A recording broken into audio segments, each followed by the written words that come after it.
Good morning बच्चों। आज हम 10 से आगे गिनतियाँ सीखेंगे। तो देखिए, जैसे हमारे पास ये एक तीली है, तो अभी केवल हमारे पास इकाई है। तो इस समय इकाई हमारी हो गई 1 और दहाई कुछ है नहीं, इसलिए 0। तो हमारे पास अभी केवल एक इकाई है। इसी तरह हमारे पास 9 तक इकाइयाँ होती हैं। 2, 3, 4, 5, 6, 7, 8 और 9।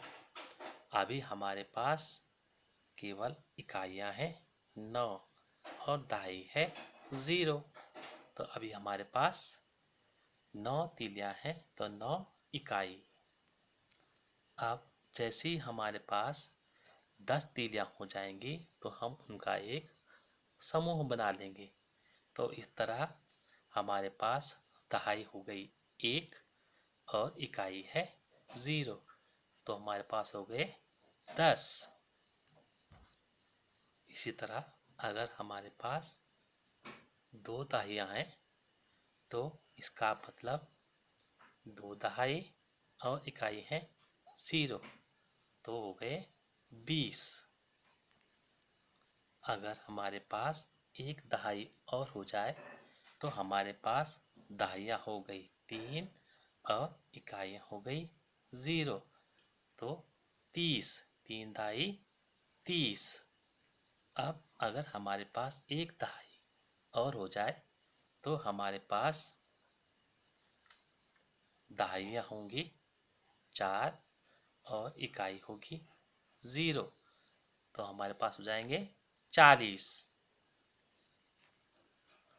अब हम एक दहाई और रखते हैं, तो हमारे पास दहाइयाँ हो गई 1, 2, 3, 4 और 5। दहाइयाँ हो गई 5 और इकाई हो गई 0, तो इस तरह हमारे पास हो गए 50।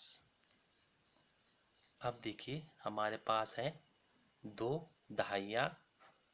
हमारे पास है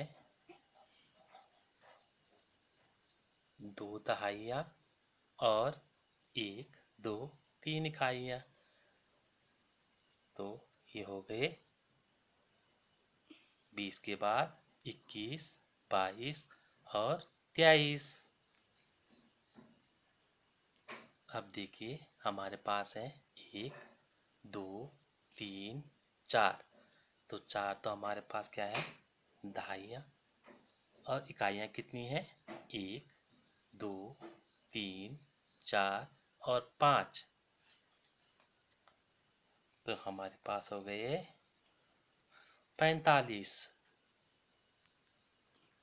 इसमें देखते हैं, सबसे पहले हम दहाइयाँ गिनते हैं। कितनी दहाइयाँ हैं, 1, 2 और 3।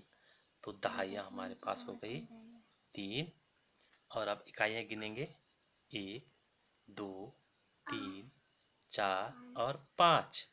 तो हमारे पास 5 इकाइयाँ। इस तरह संख्या बन गई 35। तो इस तरह 10 इकाइयों से मिलकर बनती है एक दहाई। जैसे हमारे पास 10 इकाइयाँ हैं, 1, 2, 3, 4, 5, 6, 7, 8, 9, 10।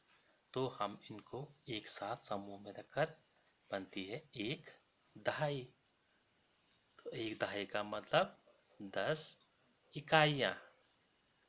इस तरह देखिए, अब हमारे पास 1, 2, 3, 4 और 5 दहाइयाँ हैं। तो 5 दहाइयाँ हैं 5 और इकाई एक भी नहीं है, इसलिए इकाई है 0। तो 5 दहाइयाँ होती हैं 50। इसी तरह हम और संख्याएं भी दहाइयों के और इकाइयों को जोड़ के बना सकते हैं।